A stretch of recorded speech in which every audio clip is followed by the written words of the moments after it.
Hi, this is Tony Robbins. Welcome to the time of your life, an opportunity to create more time for what really matters to you.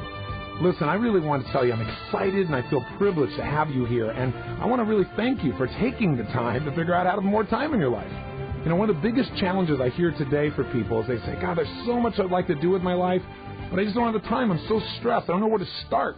And very often when you say, well, let me teach you how you could do that, they say, oh, I don't have time for a seminar. I don't have time to go figure out how to have more time. So if you're here right now listening to me, I know that you probably experienced some of the same desires and some of the same challenges I have. You see, for 21 years of my life, I've been obsessed with finding the answer to a question. And that is, what makes the difference in the quality of people's lives? Why do some people have so much ability and talent and skill and end up with a life that is so frustrating, one with such deep regret because they didn't achieve and they didn't experience the joy that should come with real achievement? And why are there other people that somehow, no matter what they do, they seem to be so happy, so fulfilled, and they succeed?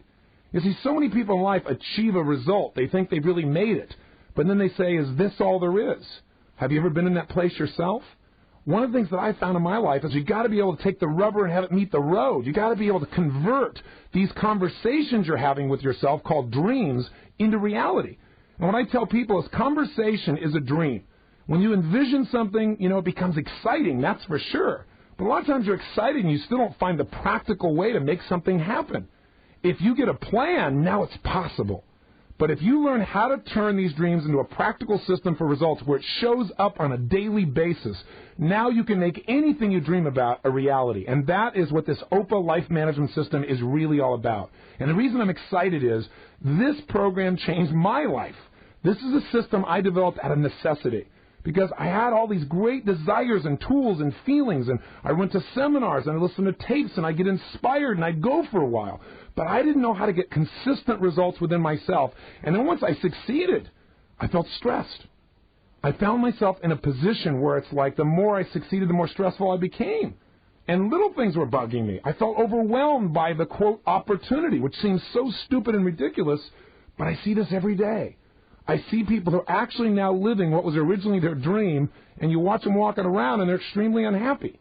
And so I went around and did all the traditional things people do. I took time management programs, and I learned how to make those fancy to-do lists. And every so many months I'd go buy a new planner because it looked nicer and it had a nicer zipper on it, you know, and it had a neat thought about it, and I liked the name of it. But you know what? My life didn't get any better. All I did was more to-do lists. Fancier calendars, more A through Zs, more people to contact, more things to take on, and more companies. And sure enough, I found myself in a place where I thought, it's not even worth it. Maybe I shouldn't really go for it anymore. And I thought, this is stupid. What I'm missing is what we don't teach people. How do you create a plan for your life? How in the heck can you possibly have a plan for your time when you don't have a plan for your life? What are you planning for? We need a brand new psychology, a way of thinking that frees us from day-to-day activities that cause us to mistake movement for achievement, and puts us in what I call the zone, where you're doing those things that are so important to you. So I have designed this program to be a 10-day program for you. If you know about our More Time seminars, they're a day and a half to 2 days, depending upon the exact format, where we take you through and totally immerse you in how to direct the way you think and the way you feel, and how to make sure that you have a system that can take the complexity of your life and really organize it in a way where you feel completely fulfilled while you produce greater results than you ever have before in your life. That system is the basis of what you're about to go through. But I know a lot of people won't spend 2 days. I hope you will. I hope you'll listen to this tape program and still come spend the time with us, not so you attend some seminar, but the human dynamics, the group dynamics of interacting with other people is invaluable. So why did I create the tape program? And the answer is simple, because a lot of people won't do that. So here's a chance for you to take just 90 minutes, and if you do one tape a day, in 10 days you'll have the same kind of plan for your life. You'll have absolute clarity. You'll know that no matter how intense your environment gets, how many requests are made of you, how many demands, how many businesses you run, you will know that you can handle this. Because I want to tell you something, of all the things that I do, all the tools that I use in my life, it's hard to say one set of tools is better than the other because I use them all. And many of them, by the way, the tools I have are incredibly exciting and fun. If you've ever been to one of our live seminars, you know it's like a rock and roll concert or like a peak sports event, like a championship game, where all people are learning and growing. So it's fun, it's exciting, but I'll tell you, of all the tools that I know and that I share, this may be one of the most important of them all. But for a lot of people, they don't even want to hear about creating a plan for their life or having a life management system. I don't want to manage my life. I'm not an organized kind of person. I don't do that kind of stuff. I'm this kind of free spirit. But I used to believe the same thing. I'm totally right brain, totally creative, totally passionate human being. I don't want some system that's going to take away my freedom, make me anal or something. I don't want to go around and analyze everything. I want to experience my life with a flow. But what I found is if you want to get the most extraordinary results and you want to live life by your standards, on your terms, you better get a plan. Because if you don't have a plan for your life, I guarantee you somebody else has a plan for you. They want you to fit into their picture. And they don't always have your best interests in mind. So this is a chance for you to use both sides of your brain. This is a chance for you to integrate yourself. And when we're integrated, when we're using all of ourselves to the fullest extent, that's when we feel juiced. That's when we're excited about who we are and how we're living and what we can create. And by the end of these 10 days, you'll be in a position where you'll have so much certainty about your capacity to do important things that matter to you, that matter to your company. It will transform you. And this system, because it's going to cover your whole life, at first may feel a bit complex. But your life is what's complex, not the system. So stick with me for the 10 days. Or if you're an overachiever, do as many tapes as you want in a day. You could certainly do this over the course of a weekend or over 3 or 4 days or 5 if you wish. But it's doable easily for somebody in 10. So I'm going to pretend that each session is a day, and then you do it however works for you, okay? The first 4 days are really going to ground you in the fundamental philosophy. It's going to get you to be really clear about what does it take to create an extraordinary quality of life. And even if all heck is breaking loose in your life, when events seem to be out of control, when things are happening you cannot shape, how do you still be fulfilled, still feel successful, still produce the results that you want long term? So in session number 1, this tape, we're going to show you how to tap into the force that can give you an extraordinary quality of life no matter what happens around you. How do you experience the capacity to feel excitement and joy and passion and love and warmth and freedom in spite of all those demands? How do you get that life of fulfillment? And what's the power to make that happen that you have inside of you right now? How do you use it in a practical way? In session number 2, day 2, if you will, we're going to begin to show you what we call time targets. We're going to show you really what is it that knocks you out of that flow state. What are the things that create stress for you? And we're going to show you how to create some stress destroyers. How do you get rid of those things and maximize your fulfillment while you reduce your stress through the floor? What do you do with your time is what we're going to discover. Where do you spend it? And how can you make some subtle changes that seem very small but would immediately and instantly change the quality of the results you get and even more importantly, again, the level of fulfillment you experience. In session number 3, day 3, for those of you who will do it that way, you're going to begin to create a life plan. What I mean by that is you're going to actually sit down and begin to find exactly all the moving parts of your life. What are all the things that are demanding your attention, and what do you want your attention to be focused on? Where do you want to place your emotion, your thought, and feeling to get the greatest reward for your life? And we're going to walk you through it and then show you how to juice it up, how to take these areas, which we call categories of improvement, categories of constant, never-ending improvement, areas of your life that you need to focus on continuously and improve continuously if you really want to get the greatest results and if you want your life to experience the power of balance, real balance. Finally, in the 4th tape, we're going to have you walk through and discover what is your ultimate vision for your life. What do you want from your career? What do you want from your businesses? Why do you want to do it? What are the fundamental resources that are available to you that if you tapped into them, you could achieve these ultimate visions much more rapidly? We'll have you experience that. And I'm going to give you a little exercise that will show you whether or not your life is in balance real quickly. You might say, well, I already know it's out of balance, Tony. I wouldn't be talking to you. That may be true. But I'm going to show you how to know which areas are out of balance so you can make quick corrections. Those first 4 tapes are really that foundation. They're really showing you what does it take to create a life plan and actually guiding you to set that foundation where you have a plan for your life. Because, again, why would you ever sit down and try and create a plan for your time, like what you're going to do today or what you're going to do this week or this month, until you know what you're planning for? What is it you want is what we're going to answer first. Now, after tape 4, as we enter tape 5, we're hitting the 2nd section of this tape program. To have the time of your life, you got to not only have a vision and be absolutely clear where you want to spend your time and know how to take advantage of any opportunity or any challenge. But in section 2, we're going to show you how to actually take those dreams, those visions, and turn them into physical reality. This is where the rubber meets the road. This is the place where you begin to say, it doesn't matter how complex my goal is or idea is or how difficult the plan may seem, I know how to simplify it quickly and get results. I know how to take this dream that I want over the course of the next year or 6 months or 3 months or 2 years, and I know how to reduce it to things I'm going to do right now today that I'll enjoy doing while I'm producing the result that I'm after. And that is really teaching you the guts of the OPA life management system. That's where you'll discover the mechanics of manifestation. Like, what do you do to manifest, to produce these results? What do you do to plan a day? What do you do to plan a week? What do you do to plan a month? If you're going to plan a huge project, if you're going to run a company or a division or several companies, or you're just going to run this complex thing called your life with your kids and your family and your business and your career and your contribution to your church or your community, how do you do all that and really be in a great place? Really be that Superman or that Superwoman. That's what we're going to show you how to do in the second half of the program. And then I put a couple bonus tapes in for you, including one on how do you make decisions. Because, gosh, whenever you look at your life, you want to say, why is my life the way it is? Anything I'm thrilled about or unhappy about, it ultimately comes down to looking at the decisions we've made. And sometimes little decisions have shaped our lives immensely. So I want to show you how to have a conscious way to make bigger decisions. And the big decisions obviously shape our lives. So most people don't have a clear system for deciding. They try to do it in their head, and they think of an option, a choice they have, and they think that sounds pretty good, but then they think of all the downsides. And they think of another choice, and then they think of what the downsides are, and we tend to loop in our heads. I'll show you this simple 6-step system you can use for the rest of your life. And then as a bonus I put in here, how do you really juice up your life? Well, I'm going to show you how to do what I call an emotional flood. And that's where we'll end the program, showing you something you can do any day for the rest of your life, and you'll feel a change that will last literally for 2 or 3 days in your mental and emotional state, in your feelings about not only your past and your present, but also your future.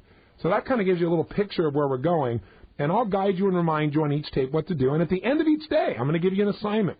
In the first 4 days, it'll be like 4 questions you'll need to answer. The assignments will probably take you about 10, maybe 15 minutes. So, again, these first 4 days are the work. You make these first 4 days happen, and I promise you, you'll be more than inspired, and you'll be ready to do the rest of it.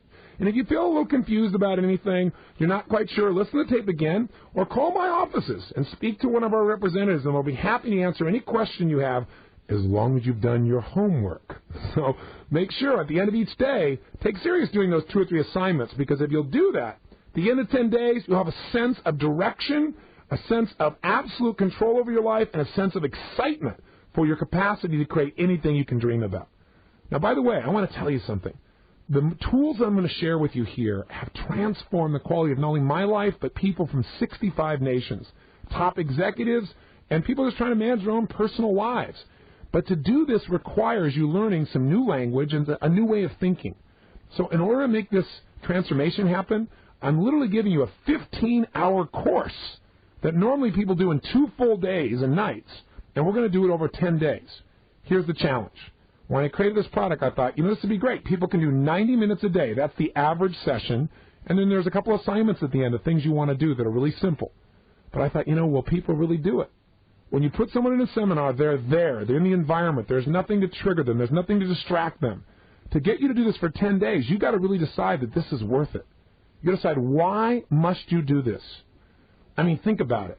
You signed up here, you invested in a product whose title includes more time. Now, there's no more time, so why the heck do you invest in this thing? Come on. There is not an ounce more time. There's only the time there is, so why did you do this? And you're a smart person, and you invested in a silly program. I'll tell you why. Because inherently, within you, intuitively, there's more time for what really matters to you. And the only question is, how do you get there? Well, you won't get there by making a to-do list every day. You won't get there even by making a nice list of values or even a mission statement that you read once or twice a week, or maybe you never read again, or once a month. You need a way of thinking that gets you associated, gets you to feel what's most important, gets you to focus on what's most important, and makes it something you do every single day so that you move towards what you want. So you spend time where you want to live, not by the demands of the environment that will constantly cause you to live in reaction and cheat you out of what you really deserve in your life. Hey, let's stop for a second and ask ourselves a question most people don't ask. And that is, what is time? What is it really? What is it to you? Think about it this way. Time is only one thing really for a human being, for you and I. Time is emotion. It's a feeling. That's all it is. It's a way of looking at the moment, a way of looking at life that gives you an emotional state. In fact, haven't you had times where time flew, or where time didn't even exist for you, you were so associated, you were feeling so good, you were so enthralled with what you were involved with, that time literally stopped. I mean, you had no experience of time. In fact, at some point, maybe that activity stopped, and you went, oh, my God, look at the time. I can't believe it. Where did time go? And then you've also had times where a minute feels like an eternity, like when you're standing in line someplace and someone's trying to get their credit card checked or something, right? I mean, think of the times where you're like, oh, if this meeting goes another 30 seconds, I'm going to kill somebody. I mean, the bottom line is time is completely driven by emotion.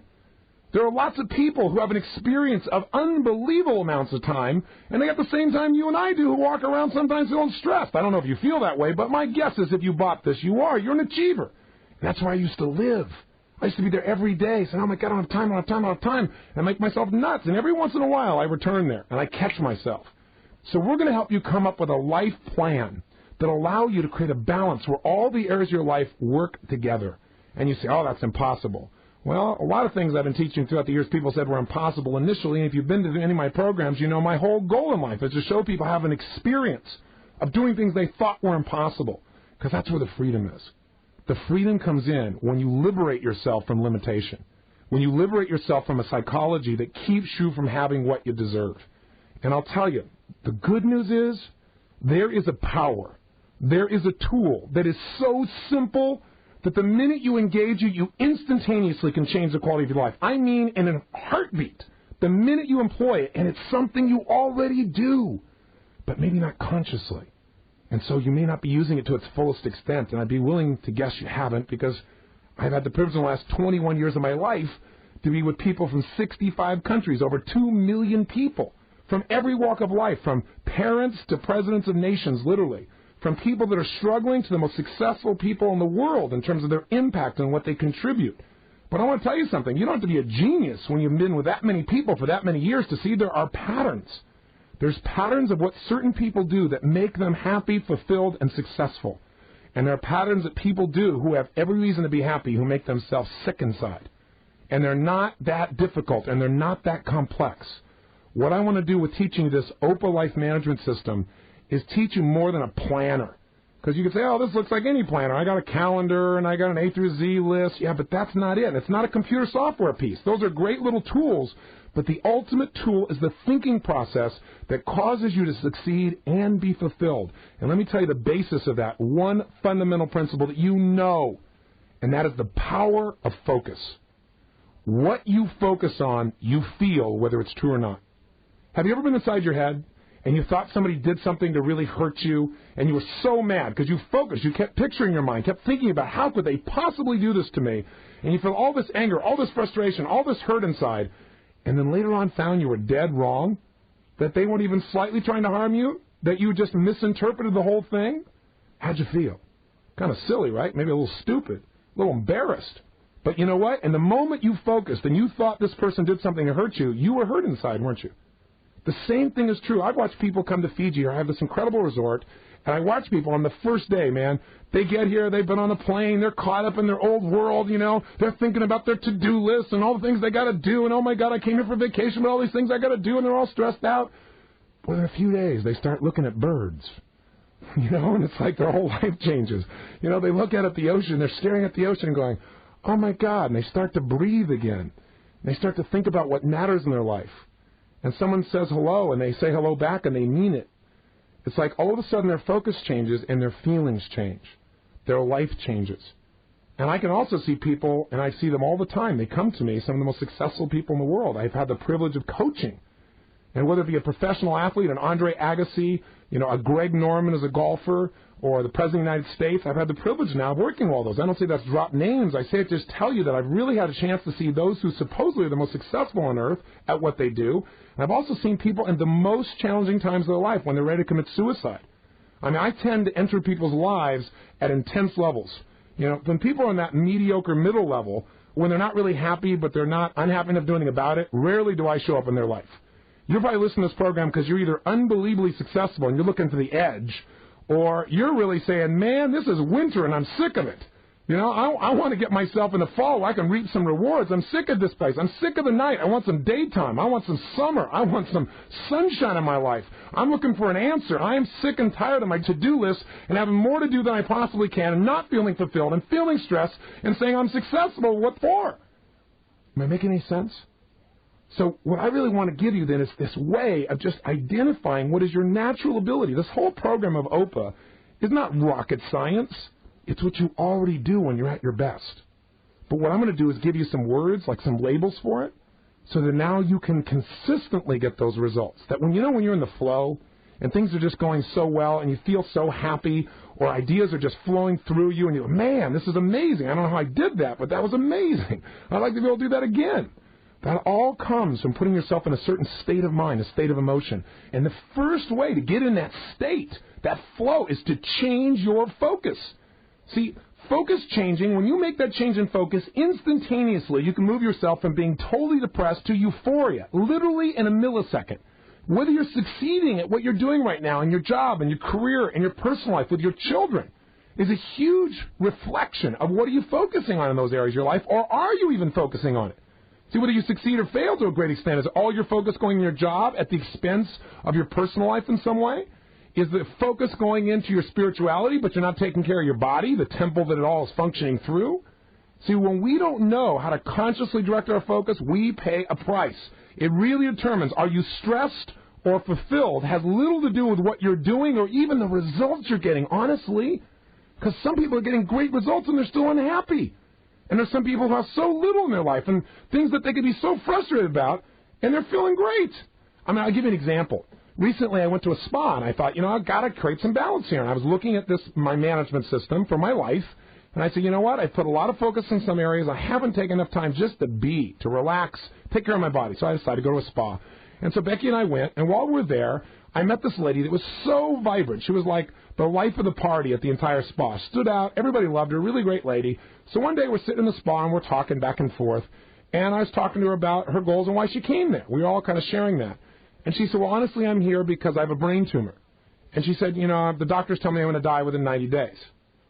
And I looked at her, and I couldn't even believe it. I said, how in the heck do you stay so happy?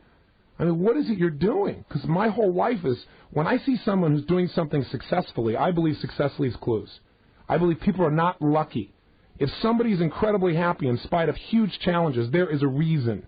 And if somebody is totally depressed in spite of great opportunity, there is a reason. There's not something that's just striking them. People tell me all the time, well, it's this depression. It's a biochemical thing. It's just striking me down. Let me tell you something. Everything is biochemistry. You can change your biochemistry in a heartbeat by changing what you focus on, by the way you breathe, by the way you move. And it's not just something in your body. Your body is not something separate from you, but it starts with how you feel, how you focus. And so when I talked to this one with a brain tumor, I said, how do you do this? And she said, well, Tony, I do what you teach. And I said, really? And she said, yes, I've listened to all your tapes, and it was really a nice compliment. But I said, well, that's great, but tell me how you've applied it. She said, it's all focus. She said, listen, I know that if I focus on dying every single day, there's no hope for me. And if I focus on living my life to the absolute fullest every single day, number one, I got joy right now. I believe it's not only how long I live, it's how I live. I don't want to bend over and fall over, and you know what? I'm feeling better, and I'm feeling stronger. And I'm doing my own approach. And whether I live or die long term, who knows if it's 90 days. I'm going to live fully while I'm here. I thought, and most people are stressed out because they can't get their super taco quick enough out of Jack in the Box. They're stressed out. And here's this woman got a brain tumor, and she's joyous. I thought, man, you have no problems. If you're walking and breathing and you don't have a terminal illness, you got no problems. If you've got a terminal illness, it's only terminal if your mindset is as well. Because you can live right now today. Focus is the ultimate power that our Creator has given us that can change the way we think, the way we feel, and what we do in a moment. You change that focus, you change your life. OPA, this life management system, is a tool for consistently focusing on what you want instead of what you fear. It's going to pull you in the place that not only gets you better results, but along the way, you'll be feeling more of that joy and that passion, and excitement, and that fulfillment that comes with being on the path and having a sense of certainty because you're focusing on what you want instead of what you fear. Listen, of all the people I've had the privilege of spending time with in my life, the one that I probably respect the most above all people, and that's saying a lot, is Nelson Mandela. I mean, I was so excited to meet him as my ultimate hero because I thought, how does a human being get locked up for 27 years of their life and not become totally evil? I mean, you would expect it. You'd expect him to want to kill every white person. I mean, I think I would want to in his position. Anybody. To unfairly, to unjustly steal a quarter of a century of your life and to be able to come out and say, hey, guys, listen, let's focus on how to help the country. What an incredible soul. What an extraordinary man. But he's an extraordinary man because he has an extraordinary psychology, extraordinary way of thinking. He does not focus on the past. He's not focused on the hurt. He's not focused on his to-do list. He focused on ultimately what is most important. And when I talked to him, I said, how did you make it through those 27 years? I mean, how did you suffer through that? And I actually used the word suffer, and he looked at me and he said, I didn't suffer. I prepared. I thought, what a different point of view, what a different point of focus. He said, I was preparing myself.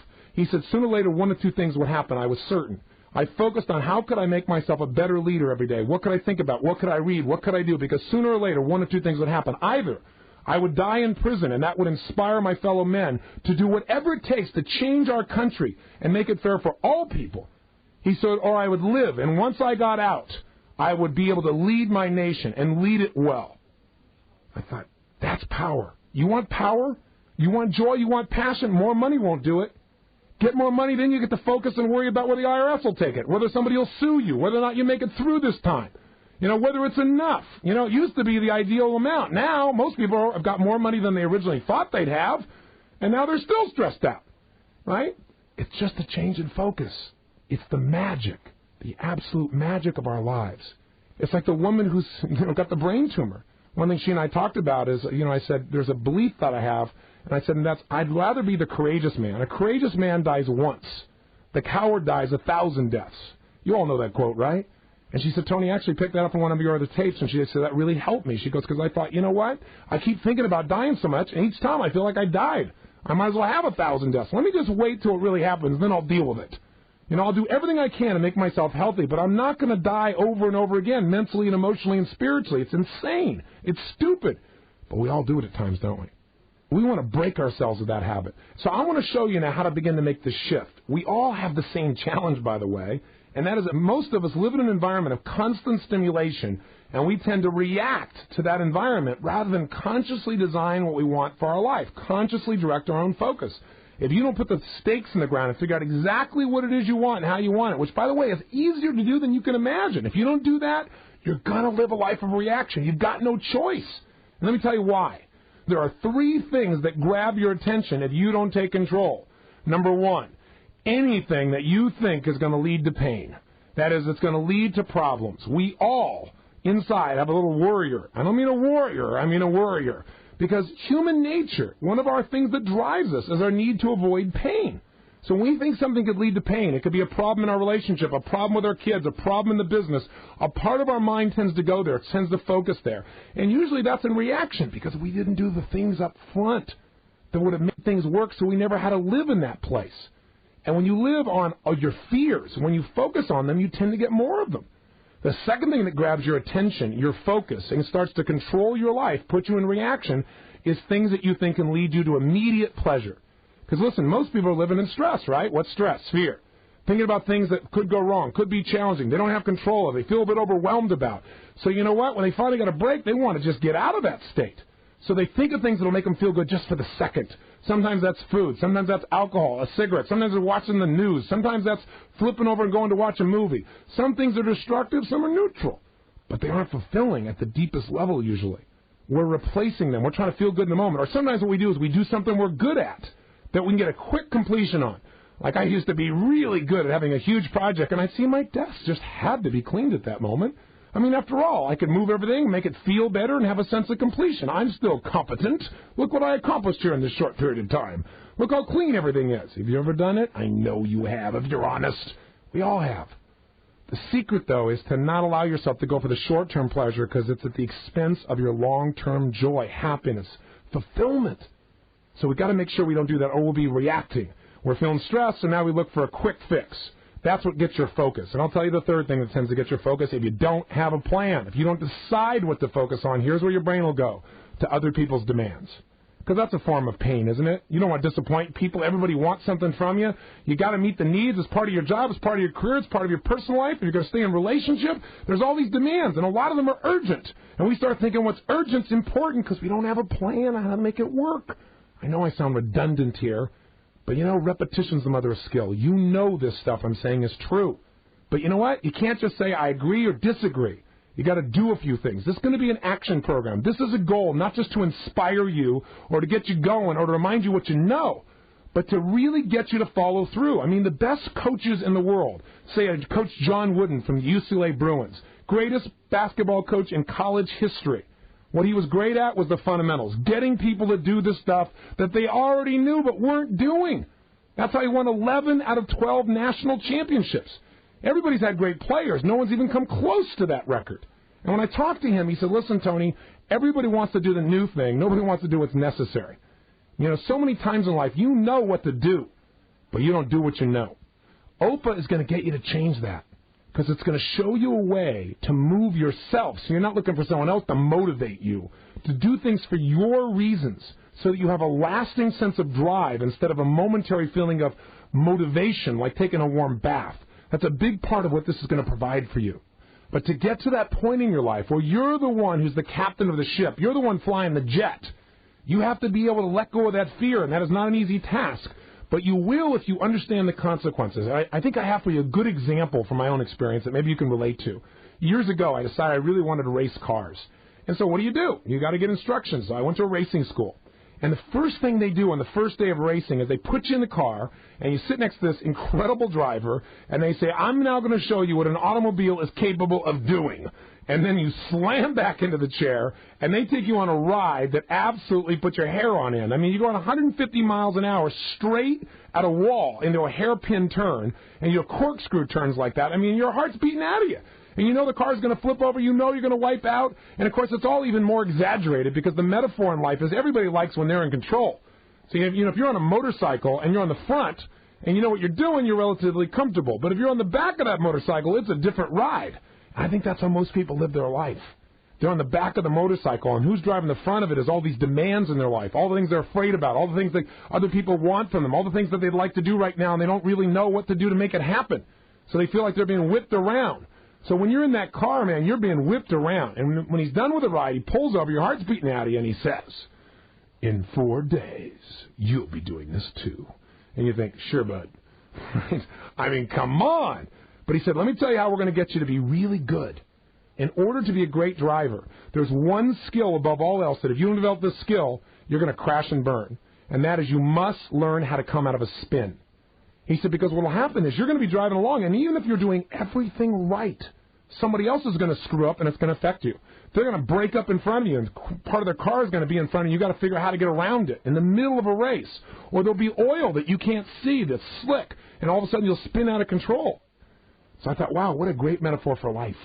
I mean, isn't it really? I mean, everybody does great when things are going well, but when I get the call, it's usually because things are going well and they want to do better, or the one I get is when somebody's in a spin. Right? I get the president of the company, he's in a spin, he's got to figure turn around. Or I get an athlete and they say, I absolutely choked. I don't know what happened. I'm in a spin, I can't turn around, I'm in a slump. And I got to come in and turn them around. So I'm I guess the ultimate spin doctor. I'm showing them how to come out of that spin, not how to create a spin to make it look good, how to get the result they want. There are all kinds of spins we go into. Sometimes we go into a spin in our relationship where it's like we're getting caught up in the frustration and not focusing on what we really want to create in our relationship. And then we're reacting instead of being in charge and directing it and supporting the person we love and bringing something to the table. Sometimes we get in a spin about what to do with our kids, so we try to get somebody else to solve it for us. But, hey, man, if you're driving the race car, no one else can solve this for you. You're the one who's in the car every day with these kids. You're the one in the car every day in this relationship. You're going to spin financially. You're going to have to learn how to come out of it. And I'm going to tell you the secret. Here's what they taught me. They said, look, if you're going to be successful as a driver, you got to come out of the spin, and here's how it works. I'm going to put you in a spin car, and this is physically what he did. He said, sit down in this thing. He said, now look what I got in my hand here. And he has this little device, and it's got 4 buttons. He said, when we're driving, at any moment, I can push one of these 4 buttons, and it will lift up the wheel that relates to that part of the car. And we will spin out of control in that direction. He said, now let me just warn you, I'm not going to push it when you're ready for it. He said, because that's not how it works in racing. You're not ready for it when it happens to you. And I thought, God, isn't that true of life? Just when everything's going good, Something shows up you're not ready for. Just when you thought you got it handled, God shows up and says, I want you to grow. Here's the point. He puts me in the car. We start driving. We're driving like crazy. We're going round and round and round. I'm ready for him, man. Go ahead and push that button, baby. I know what I'm going to do. And I left out the most important instruction. Just before I get in, he goes, I said, well, how do I make sure, what do I do when I start to spin? He said, there's only one thing you got to remember. Focus on where you want to go when you get caught in the spin. Don't focus on what you fear. He said, haven't you had this experience? Haven't you read about or seen somebody, they're driving down a desert highway, 100 miles an hour in their Porsche, and they lose control, and there's only one telephone pole every quarter of a mile, and they wrap themselves right around it. He said, you know why? Because the minute they start to get out of control, they look for what they'd be afraid of hitting, and as they look at what they're afraid of, they literally steer into it. And I thought, wow. And he said, so when we get out here, he said, you're going to know where these walls are. And you're going to be driving incredibly fast, and I'm going to push the button, we're going to spin out of control, and your first instinct is going to go looking for the wall to see where it is. And if you look towards the wall, you will literally steer us into it, and you can get us killed. So he said, I'm going to be here to make sure you focus, like turn to the left. The left turn is what we're going to be making, because we're on the track that direction. I said, okay, I got it, no problem. I teach this stuff. Well, how do you think it worked out? Well, first, I'm ready for him, right? We're driving, push that button, baby, I'm ready for you. Go ahead and push it. But he doesn't, right? Because it's like life. And we keep going and going and going and going. And pretty soon, it's a tremendous amount of concentration to drive that fast. And so finally, when I'm least ready for it, he pushes the button and we start spinning out of control. Where do you think my smart brain looks immediately? Straight at the wall. Now, to save our lives, he grabs my head and physically forces it to my left where we've got to turn. We're heading straight at the wall because I'm pointing right at it with my head as we spin out of control. So sure enough, he's holding my head there. Now here's the question.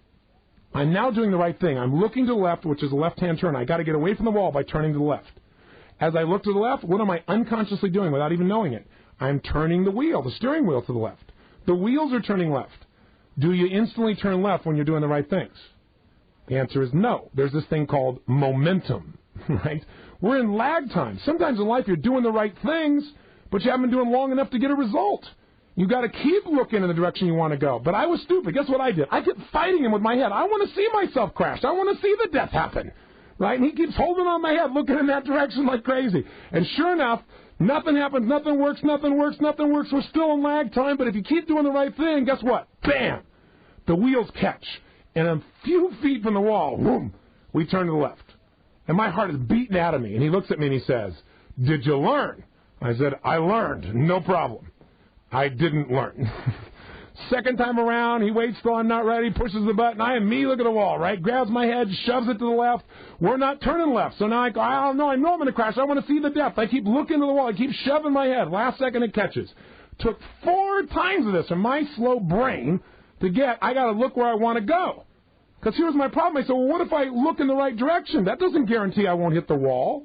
I mean, does it? If you look in the right direction, if you do the right things, are you guaranteed success? No. But if you look at the wall, what are you guaranteed? Death.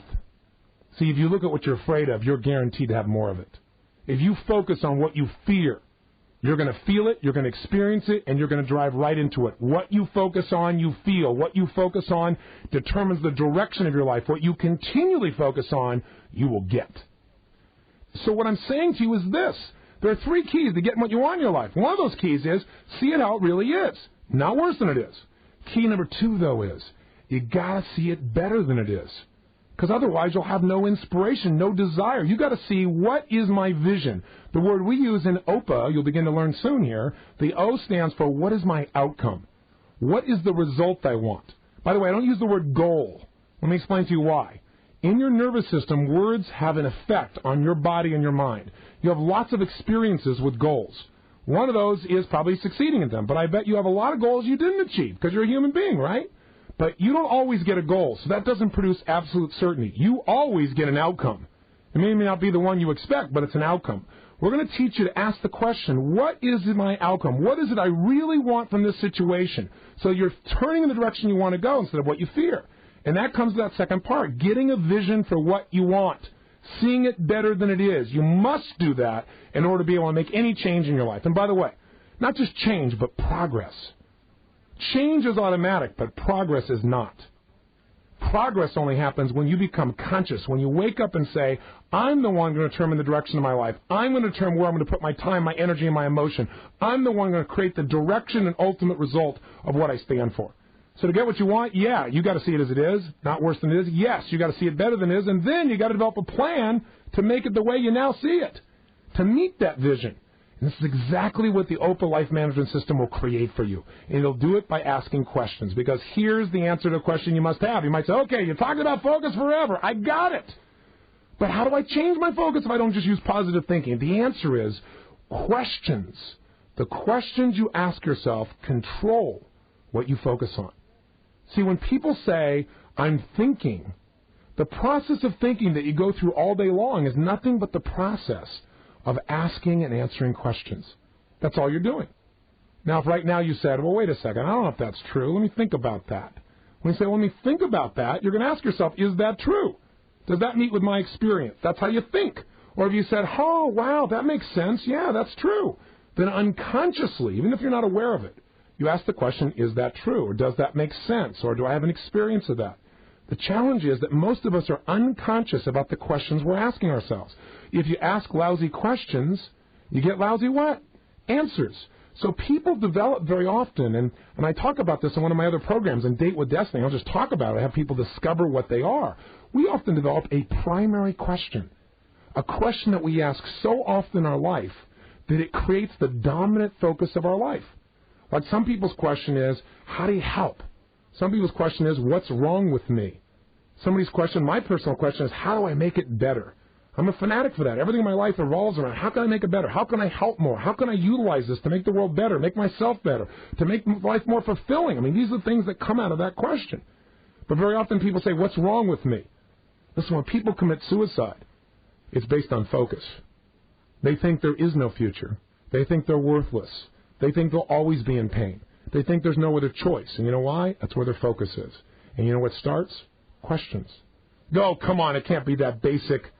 It's that basic because questions are the controlling force of your thinking. And your thinking directs what you focus on, and what you focus on, you feel. And the state you're in determines what you do. If you're feeling depressed, you're going to do things very differently than if you're feeling euphoric or centered or strong or courageous or passionate. Does that make sense? So you've got to take control. And the way you take control is ask better questions. Let me give you an example, someone you're familiar with, Bill Gates. Bill Gates was not the ultimate genius when it came to computers. He was obsessed with the idea. He wanted to understand them. As a little kid, he was fascinated by them. He was extremely bright. He went to Harvard, but he flunked out. He went to an environment where he was not the best. But I'll tell you what he did. He started thinking about what he really wanted. He didn't want just a Harvard education. He wanted to do something extraordinary.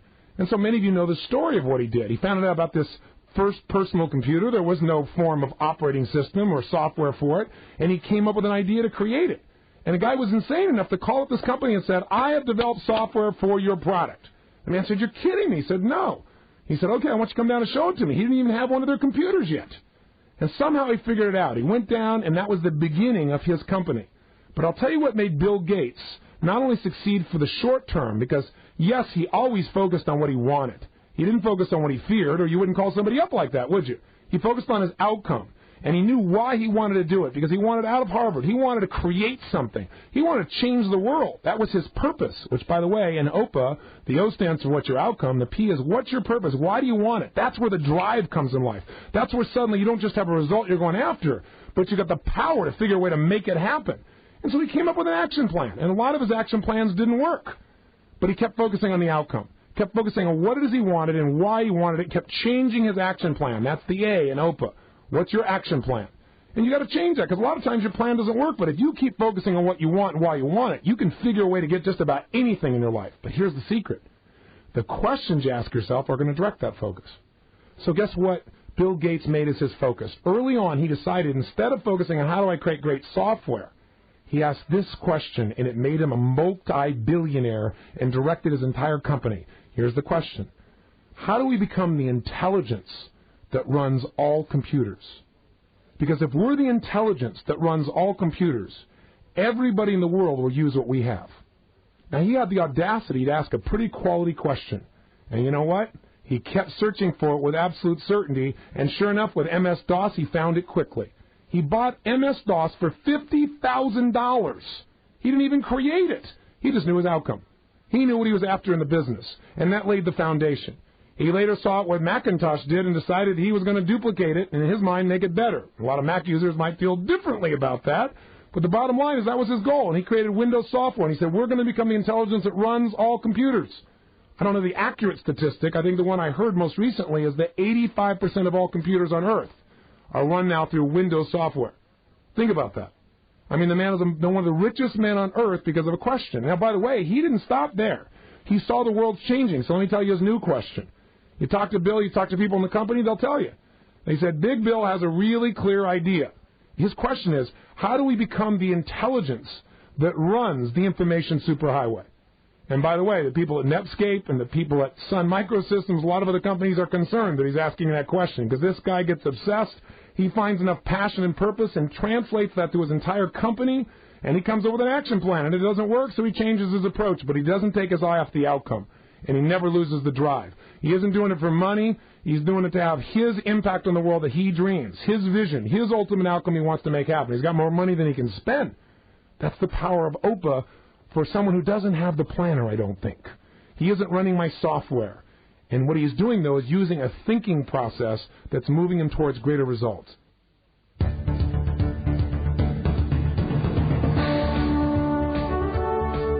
This session continues on the opposite side.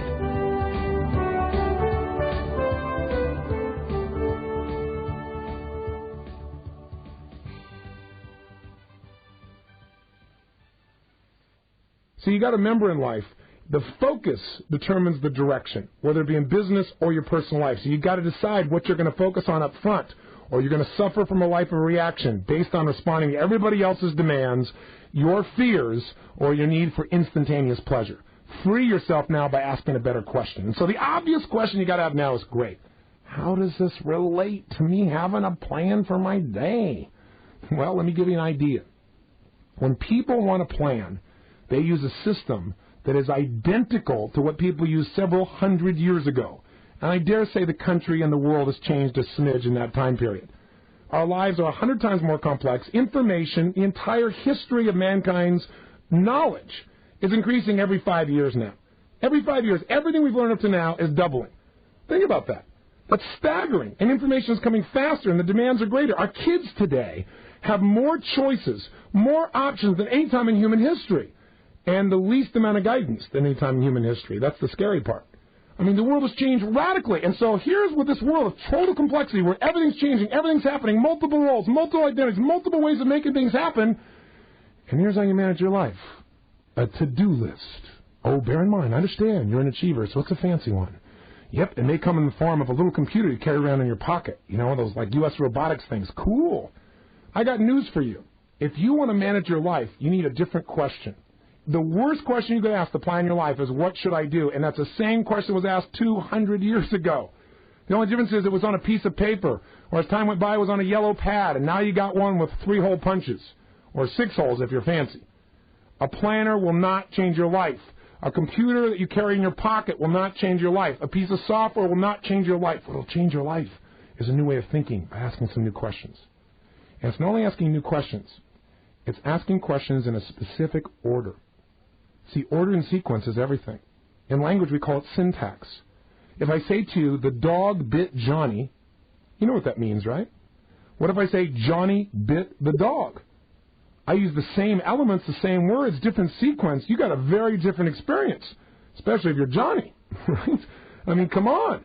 The bottom line is there are 3 questions that are going to be the basis of what you're going to learn here. It's much more than these 3 questions, but if all you did was continually ask these 3 questions and write down the answers and then look at it to guide you throughout your days, weeks, months, or projects, I guarantee you your productivity, your effectiveness will jump 25 to 50% minimum. I'm trying to be as conservative as possible. You'll be able to measure it, and if you tell me like most of our clients do, and we got clients in 65 nations now using OPA, you'll say, I was 100%, 200%. That sounds unbelievable to people. But more important than just your productivity and your results, the system of thinking will get you to feel different. You'll feel more alive, and here's why. There's no feeling in to-do list. And if you focus on a to-do list, that's what you get more of. You want to focus on what you want to get more of, which is your outcomes. So what is OPA? Well, answer this question for me. All over the world, you see people succeed. People that succeed, no matter what area it is, sports, business, in their intimate personal lives, in the raising of their children, and they're making a difference in their community. What makes these people succeed is they all have the answer to 3 questions. First question is, what do you really want? And you know what? Most people don't answer that question. And I'll tell you why. They say, I don't know. I don't know. I don't know what I want. If I knew what I want, I'd go after it, but I don't know. And you know what? They say this over and over and over and over again. And I want to tell you something. I want to give you a little clue. Most of us hypnotize ourselves into blindness. Most of us use what I call incantations. Incantations is a word to describe a pattern that human beings use that literally shuts off their brain and makes them a to-do list maker, which I want to break you of, and makes them unfulfilled and fail to achieve what they deserve. Here's what incantations means. If you remember your fables, your mythology, and there were these great sorcerers like Merlin, remember? And they had the capacity to turn a frog into a prince, or a prince into a frog. How'd they do it? Incantations. They said these phrases, these magical phrases, over and over and over again, and they said it with such authority and emotion and intensity, pretty soon you thought you were a frog. And you know what? It was true for you. The bottom line is, we do this to ourselves all the time. Ever had this experience? Ever had somebody say to you, hey, could you get me the salt? And you say, well, I don't know where the salt is. And they go, well, it's in the kitchen. Well, I don't know where it is. I don't know where it is right now. I can't get it. No, please, just go get the salt. It's just in the kitchen. It's on the second shelf right there on the right. I don't know where the salt is. Go get the salt. Fine. As you walk over there, you say, I don't know where the salt is. Why do I got to find this? I don't know where it is. I don't know where the salt is. You don't just say it. You say it with intensity. You open the door. You're saying this all in your head. You look up and down. You really do look. And you say, there is no salt in the shelf. The person says, it's on the right cupboard on the second shelf. You go, I don't know where it is. I don't know where it is. I'm looking there. There's no salt. The person walks right in front of you, reaches right in front of your face, and they go, what is this? How many have had this experience? It's the salt, isn't it? Now, I got a question for you. Was the salt there? Yes. Did your eyes see the salt? Yes, they did. I saw you shaking your head no. I know you're thinking no. Your eyes saw the salt. But your brain did not allow you to perceive the salt because you hypnotize yourself into believing it's not there. Because with total emotional intensity, over and over and over again, you said, I can't find the salt, I can't find the salt, I don't know where it is, I don't know where it is, I don't know where it is. Your brain doesn't want to make you look like a liar, so it goes, fine. We're going to create in psychology what we call a scotoma, a blind spot. And we're going to blind you from the realities in front of you. Most of you recognize this not in your own life. You recognize it when you're talking to someone and you're trying to explain something to them and they're being stubborn and the answer is so obviously in front of them and they can't see it. Because I know you've never done this, but I'm sure you've seen other people do this.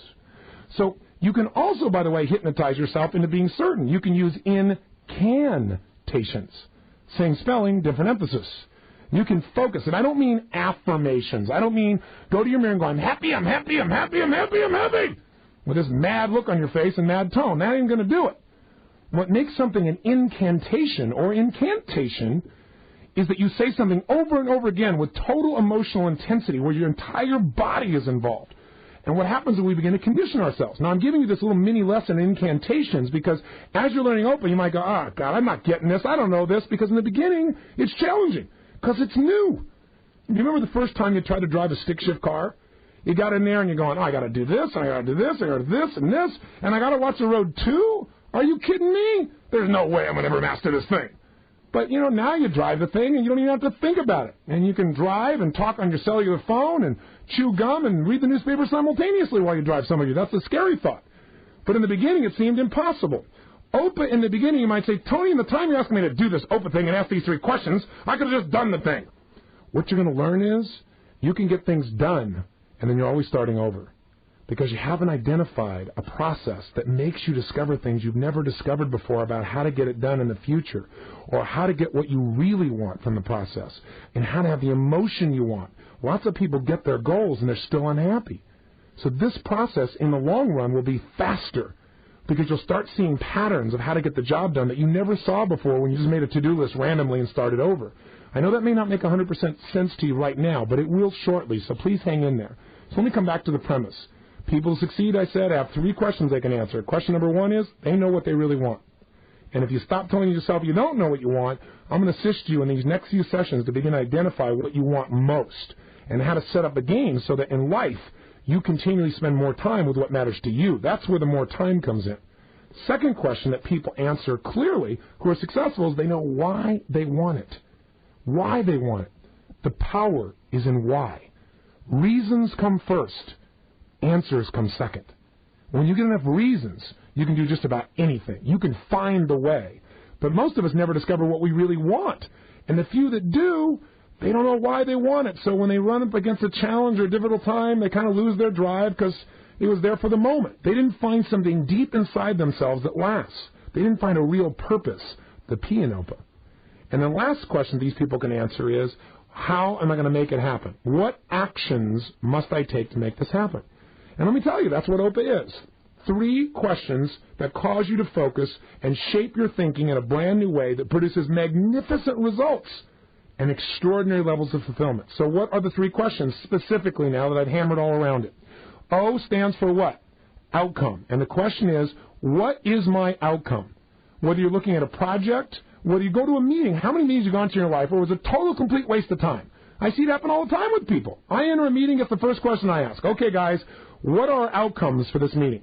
What are the results we're committed to producing? So that I can steer towards it. Because you know what? You're going to get off track. There's no question about that. So you've got to know your outcome. If you don't know what you're after, then the environment is going to knock you off course and you're not even going to realize it till it's too late. Does that make sense? Second question is the P in OPA. You already know what it is now. What is it? What is my purpose? Here's the key question. Why do I want to do this? Not why do I have to do this? Because when you say, why do I have to do this, it feels like a burden. Does changing one word within the question change completely how you feel about the experience? You bet it does. So the question is, what's my purpose? Why do I want to do this? What will this give me? How will this juice me? Now, sometimes when people come up with a purpose, they say, well, the purpose of doing this is to facilitate change within the organization so that it can function with absolute effectiveness so that all human beings can contribute to the profitability and shareholders will share the enthusiasm of exceeding our profit expectations. What's wrong with that? It's not going to move anybody. When we took OPA into Hewlett-Packard, one of the things happened is we got to work with some of the best programmers in the world. These guys are the strike team that they send into other countries to figure out how to solve things, put things together, and they're always given tasks that are virtually impossible in the timelines they're given. They're really incredibly bright people. But what happened is they want us to implement OPA because they realized so much of the time people were doing activities that weren't actually producing achievement. They were being involved in things they thought had to be done, but they weren't really necessary to get the results. So in order to get greater results in a shorter time, the company decided, let's bring in Robbins and let's bring in OPA. So we did. When we first started coming up with why they wanted to do a particular project, the purpose, they came up with these things about the organization and facilitation, and there was like no emotional juice. So what we said to them was, listen, why do you want to do this? Give me some juice here, baby. Tell me, don't give me a 50-cent word. Give me an emotional word. And one guy says, to kick butt, to take names, to be the best on earth, so that we can show people what we're really capable of, to create the most incredible system that ever existed in mankind's history. And they all started laughing, and they got smiles on their face, and it's like all of a sudden they wanted to work on the project. And just a few minutes more earlier, they're going, oh, man, I don't know if I want to do this. You know, do we have to do this again? Why do we always have to do it in an impossible time period? When you find your purpose, you find your drive. And your purpose is different for everything. That's why you don't want to just go do some mission statement one time that maybe you read once in a while. Your reason for doing one thing is totally different from your reason for doing another. And we're going to show you how to capture that quickly, efficiently in a system. Right now it sounds like, just a bunch of questions I'm asking.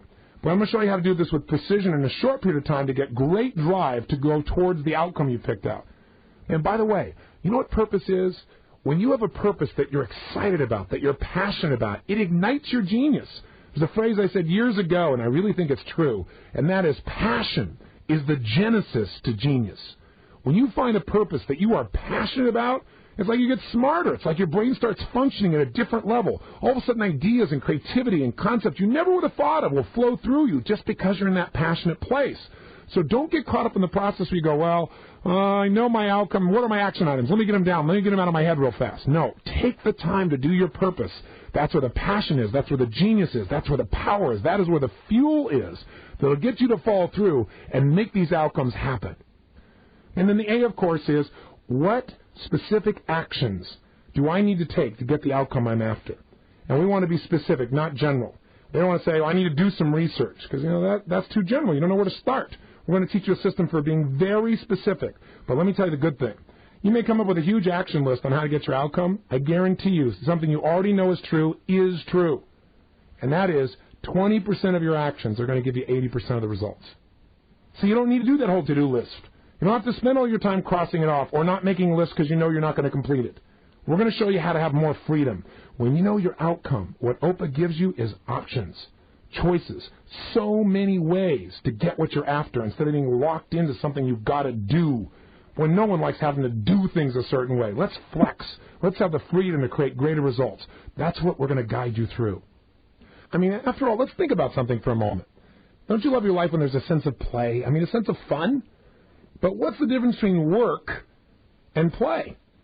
I'll tell you, for the most successful people in the world, and when I say successful, I don't mean just people that got great results. I believe success without fulfillment is failure. Those people are not only succeeding, but they love what they do. There is no difference between work and play. Work is play for them. See, for most people, I'll tell you what the difference is. A lot of people, when they play harder, actually work harder at playing than they do at work. And I'll tell you the only difference, the emotion that you associate to what you're doing. I mean, think about it. Here's what work is. Work is any activity that you don't associate an empowering purpose to. Any activity that you don't have a reason for doing. You're doing it because somebody else wants you to do it, because you have to do it. It's somebody else's purpose. It's not your purpose. That's why you don't enjoy it. Think about it. If you've decided this is something you love, or you decide you're doing this because you want to do it because it's going to give you some juice in your life that really matters to you, it becomes play. It becomes fun. It becomes enjoyable. It becomes rewarding emotionally. It becomes fulfilling.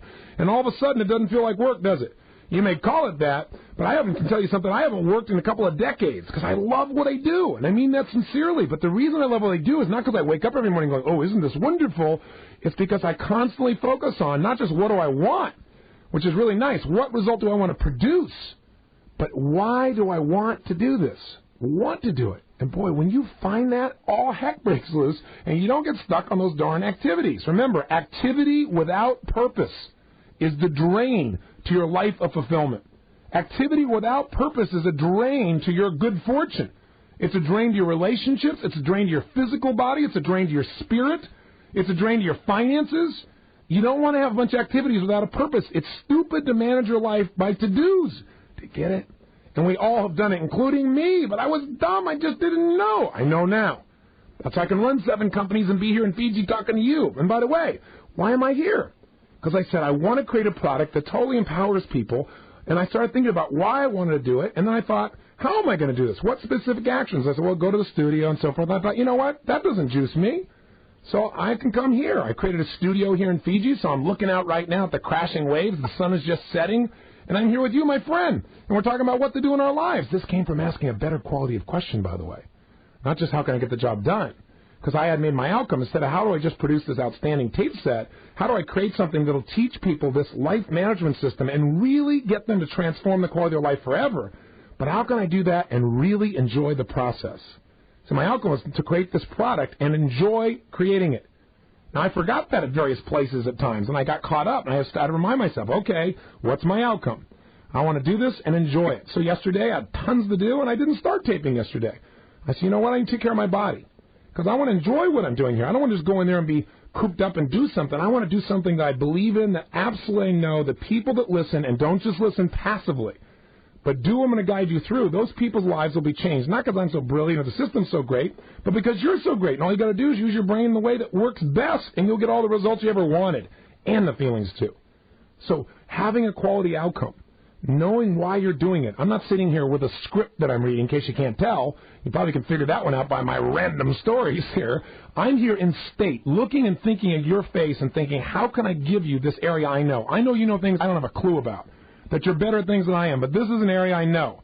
It's been 2 decades of my life with total focus on how do you empower people to create absolute progress, not change, rapidly, quickly, in a way that's fulfilling. So I'm here to deliver that to you the best way I possibly can. But that's coming from this state of passion and purpose, along with a specific system of how to go about sharing this with you. I've got certain things I want to talk about here, but I talk about them clearly from my thought process and from my heart and from a sequence that makes, hopefully, sense to you. And by the way, I know I've dumped an unbelievable amount in this first session with you. It's kind of like trying to take a drink out of a fire hose. But I really want to give you the passion to sustain yourself until you master this.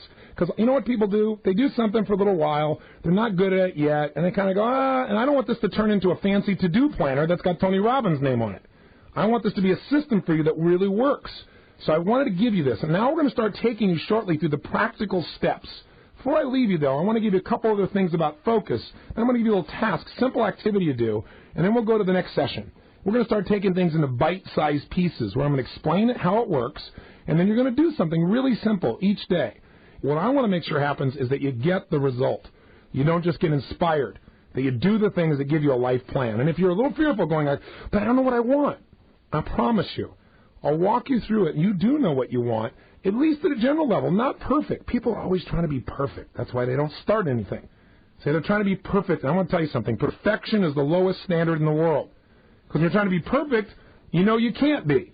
So what you really have is a standard you can never achieve, therefore you have no standards. Want to be outstanding. See, that's something you can be, because that's based on heart and emotion and commitment. And if you've got that kind of emotion and you're committed to make something happen, guess what? You'll figure out the how. I mean, that comes down to knowing the what, right, the outcome, and the why. I know I keep coming back to this I sound obsessed because I've seen how it changes people's lives. Have I hammered you enough? Okay, well, let me just give you one more distinction about focus, and that's this. Think about it for a second. If you didn't use the paper planner, if you're not perfect, if you screw up the computer, you can still, as you go through this program, lay out what you want for your life, the areas you're going to focus on. You can still begin to ask these questions. And, I mean, haven't you had this experience? Have you ever bought, like, a certain kind of car or maybe a certain outfit, and then suddenly you see that car everywhere, or you see that outfit everywhere, and you never noticed it before? Did these cars suddenly just start showing up? Did everyone decide to have your taste in dress suddenly? No, they were always there. Here's what happens. When your brain decides that something is really important, i.e. it decides on an outcome, it starts to notice anything that relates to that. When you decide what you absolutely are committed to, what is an outcome you absolutely want, and you know why you want it, and it brings that emotional vibration to that part of the brain, where the brain says, this is significant, you'll start finding things. I mean, haven't you ever done this? You set up a goal, you're obsessed by it, you visualized it, you imagined it, you thought about it, it was what you wanted most in life. You knew all the reasons why you wanted it. You were juiced out of your mind. And maybe you came up with a plan and it didn't work out. Maybe you didn't even come up with a plan. And stuff started happening, like almost magically, like people you didn't even know before suddenly introduced themselves, or opportunities fell in your lap, or something happened that brought it into reality. I mean, haven't you had that experience somewhere? I mean, think about it. I bet there's a lot of things in your life today that were once just a dream or a goal or a desire that you now kind of take for granted. That at one point it may have seemed very difficult or even impossible to make happen. But what did you do? You focused on what you wanted, man. You knew the outcome. You knew why you wanted it, and you were relentless. And maybe you tried something that didn't work, so you tried something else. You practiced OPA. It's you. You just didn't have a stupid name like OPA when you did it. Right? But it's okay. OPA's an okay word. It's all right. You can do it. You can pretend it's not that, but wouldn't it be nice to notice what you do when you're succeeding so you can do it more often? I mean, that's what we're doing. We're just giving a label for what you already know how to do. Now we're going to go beyond labels to a system, so it's consistent, so it happens all the time for you, so that you feel a sense of control. Because guess what? Maybe the feeling of certainty, maybe that feeling of identity, that feeling of who you are as a man or a woman, where that really comes from, that good feeling, comes when you feel like you can control events. Not events are controlling you. And what happens with this system is it will go beyond the questions, obviously. I'm going to give you a system to capturing these answers, a system of planning, a system of anticipating that will give you that sense of control. And when you have that, all of a sudden you feel really freed up. But I want you to get it. If you don't get it all done absolutely perfectly, you can still use this system for succeeding and being fulfilled. So let's recap. What have we learned? Oh, my gosh, Tony, you go, a lot. Well, we've learned, number one, that if we're going to change our lives, we need a way to manage our lives. Our lives today are so complex, we need a system. It needs to be simple, it needs to be easy to apply, and it needs to be effective. It also can't make us anal, where every single moment we're trying to freak out to figure out what to do. It's got to give us more choices. And it's got to move us in the direction of the things we really want, and not constantly reacting to the demands of other people, or the demands that our fear tends to bring, or the demands of our desire to get some instant feeling goodness called pleasure because we're feeling so bad about all the stresses in our life. That we've got to put the stakes in the ground to control what we focus on, because nothing is going to make you happy. No thing will make you happy. Only thing that's going to make you happy ultimately is if you do and spend your time, which is spending your emotion, your focus and feeling on the things that matter to you. That's how we're going to get you more time. And so just before we finish this first session, Let me just ask you this. Close your eyes for a second so that all this information I've been throwing at you might go deeper than just your thought process, but into your experience. Close your eyes, and here's what I want you to do. I want you to think about all the things you need to do in your life right now. I want you to think of your ultimate to-do list, all the stuff you got to get done for yourself, for your family, for your business, for your body, for your emotions, for your spirit. What are all the things you need to do? And just imagine that list for a moment. All the things you got to get done. Go ahead, take a moment and do it. Don't just pass it off and say, I want to hear the next thing because this doesn't feel very good. Now, as you focus on your to-do list, really start to list all the things you think you got to do. I bet as soon as you do that, do you start feeling really great and vibrant and excited and like, oh, man, I can't wait to go out there and hit it. I don't think so, unless you've got a very tiny list for your life. And if that's true, you wouldn't invest it in this program. You obviously are an achiever, or you wouldn't be listening. So you got a lot to do. So don't focus on your to-dos. Let's try something else. Think of one, just one, at a time, because that's what your brain has power in. Power comes when you focus on one thing that matters. Think of one specific result you need and want to create in some aspect of your life right now. Just think of the result. And close your eyes and actually do this. Now, if you're driving, that's not a good idea. So you might have to keep your eyes open if you're listening to this at that time. But what's a result you really want? That if you could achieve this result, it would excite you. It would get you up early, keep you up late, really juice you. Can you think of just a result? Not the ultimate one, not the perfect one, just one that you'd really like. What's something you'd really like, a result? It could be something in your personal life. It could be something with your body. It could be something in your business, your career, with your kids. It could be your connection with your creator. It could be a specific project you want to do, a goal you want to achieve. Just get that in your mind. Do you have it? Now get a picture in your mind. Picture it. Now, I know some of you don't make pictures. That's because you're busy doing incantations. I don't make pictures, I don't make pictures, I don't make pictures. I understand. Then talk about the future. Everybody makes pictures, by the way. Some more clear, some are more just feeling-oriented. Or get a feeling about your future. Get a feeling about this thing you want, this result. How does it feel when you think about this? Does it feel good? Okay, try this. Take that picture in your mind, or that feeling, and just do this. Make it brighter. Make it brighter and brighter and brighter and brighter. Now, as it gets brighter and brighter, does it feel better or worse? Well, for most people, and probably for you, it probably feels better, doesn't it? Now try this. Think of the same picture, that same desire, that same outcome. By the way, as you're thinking about it right now, does this feel better than your to-do list? Oh, yes. In fact, you care how you're going to get there. No, you want to create a plan, but you want the result. In fact, while you're there, think about why you want this. Why do you want this result? What would it give you? Someone says, well, I want to be a multimillionaire. Well, that's great. But when you get it, there's not a whole lot of juice in that unless you know why you want it. Well, because I want to help my family, because I want to help my church, because I want to create scholarships, because I want to travel around the world, because I want to live life in style. I don't know what your reasons are. Everybody's reasons are different. Why do you want that outcome? Why do you really want it? Why will it juice you? And don't go, I don't know. Just come up with the first thing that pops in your head. You don't have to be perfect. Why do you really want it? What would it give you? What about that would excite you if you had that result? It would make you feel great. Have you come up with some compelling reasons? Think of some good reasons, or just think of some fun reasons. And if you're not sure on the reasons, I'll help you out. Go back to the result. Just focus on the result. Don't even have to come up with the reasons yet. See that picture again, make it really bright, and make it really big. You got it? Okay, now, take that image, and right now, I bet you feel like doing something about it, do you? Am I right? You want to make it happen. So try this. Take the image and make it dim and dark and defocused. Take that image and make it smaller and smaller. How does it feel now? Not quite as good, huh? Take that small, dim image and push it further and further and further away, so you can barely see it in the distance. How does it feel now? Probably not very good. Now, with your eyes still closed, I want you to think about this. Is it possible in your life that very often you think of things you want, but you make them dim and dark and small, and so you don't think about them very much? They're not even part of your focus.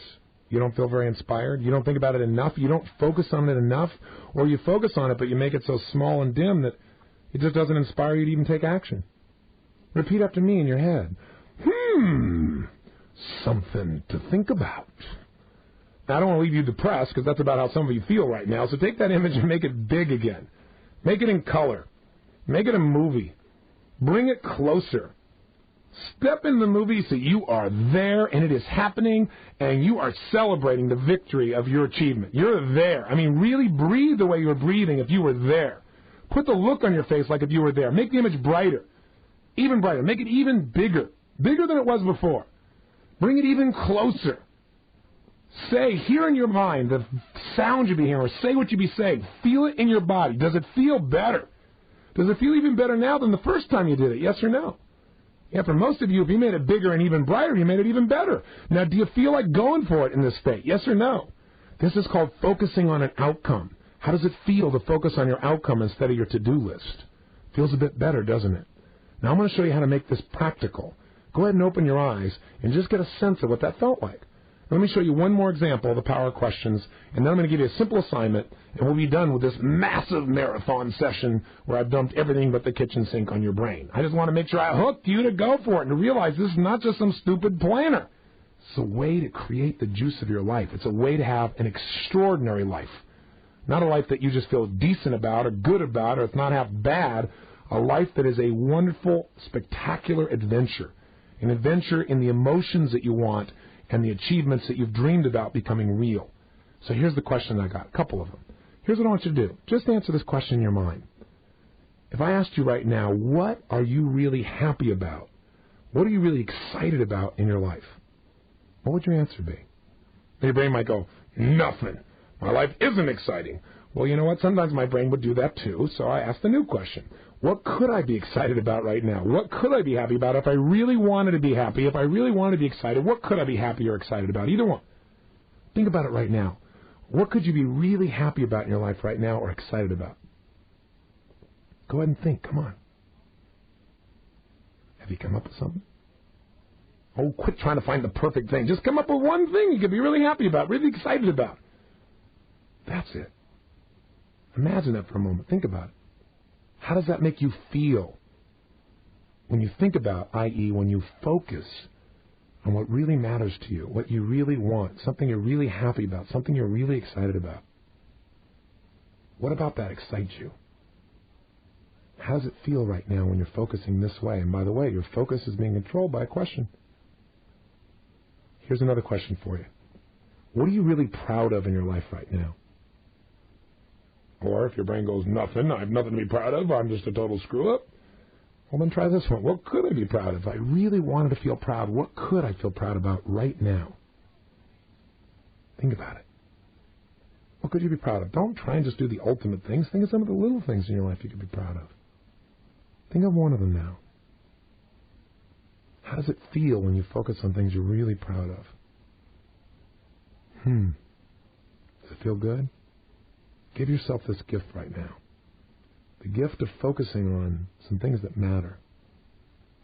Things that make you feel good, because in this state of feeling, I bet you'll behave differently than in a state of focus, of frustration or overwhelm or thinking of things that haven't worked. You can't build on failure. You can only build on success. Here's another good one for you. What are you grateful for? What are you grateful for? Or what could you be grateful for right now? I met Sir John Templeton years ago. One of the most amazing men in the world, probably the greatest investor of the last 50 years, but also just an incredible spiritual man. In fact, each year he gives away more money than a Nobel Prize to the person he thinks has made the biggest difference in spirituality, not religion, but spirituality in the world. People like Mother Teresa have won. And his whole life, I asked him, I said, what is the secret to real wealth? Because he's a billionaire several times over, but more importantly than that, he is a happy man. I mean, you just meet him and your soul feels lifted by being in his presence. And he's in his 80s, so he's seen a lot of change in our world. And he said, Tony, you know the answer. It's what you teach. He said, the secret to wealth and happiness is gratitude. He said, how many people hire you? And I have one client, for example, that made $500 million in one day. I mean, only one other man on earth that I'm aware of has ever made more money in a day than he has. And George Soros was that man. He made $1 billion in a day. But this man's one of my clients. I've worked with him for about 5 years now, and he made $500 million in a day. And then, sure enough, it's like the people that went to the moon. He went to the moon, came back, president shook his hand, they had their ticker tape parade, and now what? The astronauts got depressed because they had nothing to look forward to, nothing to focus on that would excite them or make them feel good. They kind of felt like their life had no direction. He did the same thing. He did the equivalent of going to the moon financially. And pretty soon he found himself in a place where he's losing money year after year. And so I helped turn him around. He started making hundreds of millions of dollars within a short time. So I work with him literally every day. And so I've seen people that have had it all still be unhappy. He said, Tony, look at these people. They're doing this. They're paying all this money to you. They're having you turn around their businesses. He said, but they really want you to turn around them. I said, that's true. And he said, but think about it. How many people do you know that seem to have nothing, but they're so rich because they're grateful for what they have? And how many people do you know that have everything supposedly, but they really have nothing because they're not grateful? He said, gratitude is the antidote to fear. I thought, wow. So what are you grateful for? Have you been thinking about it? What are you really grateful for? What could you be grateful for? What are some things in your life that maybe you haven't stopped to give thanks for in a while? Maybe you're so caught up in your to-do list. Maybe you lost track of what's already extraordinary.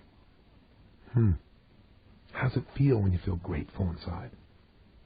Probably a more healthy state than most people live when they're rushing around trying to cross off that to-do list. I'm hammering this to-do list thing pretty hard, aren't I? You bet. We got to free you of it. And it's such a habit. Let's ask another question. Who do you love? Who loves you? And you go, nobody. Don't you have a dog? Now, cats, I'll buy the cat may not love you. But a dog, I mean, think about it. If you want love, get a dog. Because you know what? You go out to get the paper, you come back in, they're wagging their tail like you've been gone for 6 months. I mean, everybody's got love somewhere. Seriously. Who do you love? Who loves you? Who could you love? Who could you allow to love you? Maybe your creator. Something to think about. How does it feel when you feel loving or when you feel loved? Now, as you think about the answers to these questions, if you really thought about the answers, if you really asked the questions I've asked you of yourself, then you probably changed what you're focusing on the last couple of minutes, haven't you? Does it feel different than just a few minutes before when I was ranting and raving? Yeah, I think so. Questions. All human progress is preceded by a new question. And leaders don't so much teach as they often ask us new questions so we get new answers. I mean, think about it. Whether it's Martin Luther King or John F. Kennedy, these were people of vision that thought of outcomes nobody else thought of before and found enough reasons for us to go after it. Whether it be suddenly beginning to understand that we are all equal, or putting a man on the moon, or seeing a free world. Robert Kennedy had that famous quote that he quoted actually from someone else. Remember the phrase? He said, some people see things that were done and ask why. I look at things that were never done and ask, why not? Want to change your life? Change your questions. It'll change the answers for where you're going. Ultimately, though, let me tell you this. The way your life changes is a change in psychology, and that's what OPA is, a system of thinking that will produce extraordinary results and amazing fulfillment, that will create a clear direction that you've set, that will give you the emotion you need, and give you lots of ways to get it done called action plans. But to make it all work, you're going to have to decide right now to become a bit unreasonable, kind of like anyone who succeeds. I mean, think about it. It was unreasonable for Nelson Mandela to spend 27 years there and not come out and kick everybody's butt. Pretty unreasonable for somebody like Mother Teresa to spend 40 or 50 years of her life in her 80s traveling around the world, 100 countries in a year when she was sick as a dog, giving her all. Completely unreasonable to think that this little woman from Calcutta could touch souls all over the earth. That's why she did it. It's unreasonable to see somebody like Christopher Reeve go through the changes he's gone through and figure out when he can barely breathe how he can go out and inspire other people to make the world better. That's unreasonable. But unreasonable men and women shape the world, and you've got to decide what kind of person you're going to be. Unreasonable men and women, what makes them unreasonable is they're not unreasonable to other people. They're unreasonable in their expectations of themselves, not only of what they want, but what they're willing to do to make it happen. I've never met a person who succeeded who wasn't willing to do anything to make that happen as long as it was for the greater good. And what you've got to decide right now, you want to be a bit unreasonable and do something different than everyone else. Because I want to tell you something. If you made it this far, you're one of the extraordinary few. Because most people don't even pick up a way to change their life. They just complain about it, whine about it, stress about it, not do anything. A few of them actually will go to some kind of time planning seminar, good, bad, or indifferent, or invest in some kind of tapes, but most of them will never even crack them open. Research has shown when it comes to reading books, less than 10% of the people who buy a book actually read it to the end. And I don't know what it is on tape sets, but you're here on a long session. You stuck by me, so I got a hallucination that you're going to go for it. But you got to get reasonable enough to say, I'm going to actually do what this guy's talking about because I don't want to just get inspired. I'm going to produce results. I'm going to take control of my life, and I'm going to shape it into something absolutely extraordinary. If you decide to do that, that's the difference between a Bill Gates and a George Gates that you don't know, who hasn't produced any result. That's the difference between those people that you know personally that inspire you, that have this life of passion because they got the sense that they're living life on their terms. And don't you deserve that? So I have 3 questions for you to answer as your homework from this tape. And by the way, we want you to do something after each one of these so that you don't just think and feel. And one of the ways to do that is maybe keep a personal journal. Or if you have in front of you our OPA Life Management Plan, or you might just take out one of those journal pages and write these answers on the journal page. Question number 1 is simply this. What is something you tend to focus on a lot that doesn't serve you? Just be honest with yourself. And write down, if you can come up with 2 or 3, that's fine. But the first secret to creating a change is awareness. It's hard to change something when you got a pattern inside of you and you're just not even noticing it. So if I said to you, you had to tell me the 1 or 2 things you focus on the most that are really the wall for you, things that you fear or things that you don't want to experience but you keep thinking about it, it's like if I say to you, don't think of the color blue. Don't think of the color blue. Whatever you do, don't think of the color blue. What are you going to think about? What's the color? Don't think of it. You know what it's going to be. It's blue.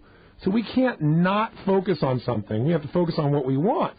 You can't just say, I'm not going to focus on what I'm afraid of. So the question is, what are 1 or 2 things that you focus on a lot that really don't serve you? They make you feel stressed. They make you feel overwhelmed. You say, but Tony, but if I don't focus on it, it'll happen. Wrong. What I'm going to show you is, by focusing on what you want, it's kind of like, if you got some time, 5% of your time should be spent on the problem. 95% of your time needs to be focused on the solution, which is the outcome you're after, not the thing you're afraid of. It's got to be focused on the turn you want to make. Does that make sense? Here's the second thing to jot down. What's something you do on a regular basis that you really don't have to do? But maybe you do it because you want to show people you're busy. I mean, you don't do it deliberately that way, right? But you feel like, boy, if I stop and I relax and other people are working, they'll think that I don't really care or I'm not really going for it. That's one example. Or what's something you've just done for so darn many years that just doesn't make sense to do and you spend time on it all the time? You know, maybe it's an activity that just, it doesn't give you the juice it once did. It's not worth your time. And it's stealing some of the time you want. If we want more time, the way to get more time is get rid of stuff that doesn't have a real purpose in your life, that doesn't give you the juice, that doesn't have an outcome that relates to what you want. And by the way, I don't expect you to do this exercise perfectly. And I don't expect you to spend 5 hours. Do this for 10 minutes. Okay? Just sit down and write down these answers, even 5 minutes. And think about what's something in your life, maybe 1 or 2 things, you spend time doing that someone else could easily do. Jot it down so we can free you of it. And here's the third question. What's something you really want for your life? What's an outcome? What's a result? Something you want to achieve, something you want to experience, something you want to learn, something you want to master. Maybe it's something you could do this week. It's a result you want for this week, an outcome. Maybe it's something for this month. Maybe it's something that you're going to accomplish over the next 6 months. But something that if you really made progress, if you really made that happen, if you produced that result, if you met that outcome and made it happen, it would juice you. You'd say, this is fabulous. Something that later on we could create a plan for. And here's a bonus one, number 4. Last one. And this may be the most important one. Even if you didn't do the other first 3, do this one. Just take a couple of minutes, 3 to 5 max, and answer this question. Why must you master this system called OPA Life Management? Why must you develop a management system for your life and not just understand it, but live it and use it every day? Because that's why I've launched into this 90-minute crusade with you, is to really get you to see how important this is and what it will give you for your life. Because if you miss this, you're going to miss major value. Because you can be inspired all day long. You can have all these wonderful emotions and visions. But where, as I said before, the rubber meets the road is, can you take that, convert it into a plan that you really act on today and produce real results and not just be a dreamer? Dreamers and good feelings are a dime a dozen. I think those are critical things. I'm a dreamer, and I'm absolutely somebody who has those core emotions that drive me. But I also have the capacity to take those dreams and turn them into reality because I have a system, and I use it consistently. So what I want you to do, even if you didn't do these first 3, if you only got a little bit of time left, take 5 minutes, 3 to 5 right now, and answer this 4th one. Ideally, please answer all 4. But the last one is, why must you master this? Your reasons. Remember, You know the outcome. The outcome is to master your life, to have more fulfillment, more joy, more power by having a system that balances your life and at the same time gives you greater results and greater fulfillment. Why would you want to master something like that? Why would you do whatever is necessary, whatever time or energy is necessary here? Why would you immerse yourself in it? What will it give you? What will it give your family? What will it give your friends? What will it eliminate? What kind of stress will disappear if you had a system like this? And by the way, what will it cost you if you don't stick with this? Because I said before, most people, what do? They start on something and they don't finish it. You can do this whole program in 7 days, or if you're a crazy achiever, as I've already said, you can do this thing in a day or a day and a half or 2 days, just immersing yourself. So it's up to you, but you got to come up with the reasons. Remember, reasons come first. Answers come second. Guess what? You have made it through the mega session, this total indoctrination into OPA. Yes, it is clearly a cult of people that want to go out and get results, who want to have mythology, who want to have fun. It's not a cult. It's a commitment to yourself. It's a chance for you to say, I'm going to live life by my standards. This guy, Tony Robbins, I'm not going to tell you what to believe and what to do. That's up to you. And now you've got a system to really make it happen for yourself. That's called freedom, the freedom you deserve. So let's have you finish this session and go do this for today, and then I'll see you tomorrow, or if you're one of those overachievers, I know you'll be grabbing for another tape quickly, and I'll be back with you then. Till that time, this is Anthony Robbins signing off, saying to you, live with passion.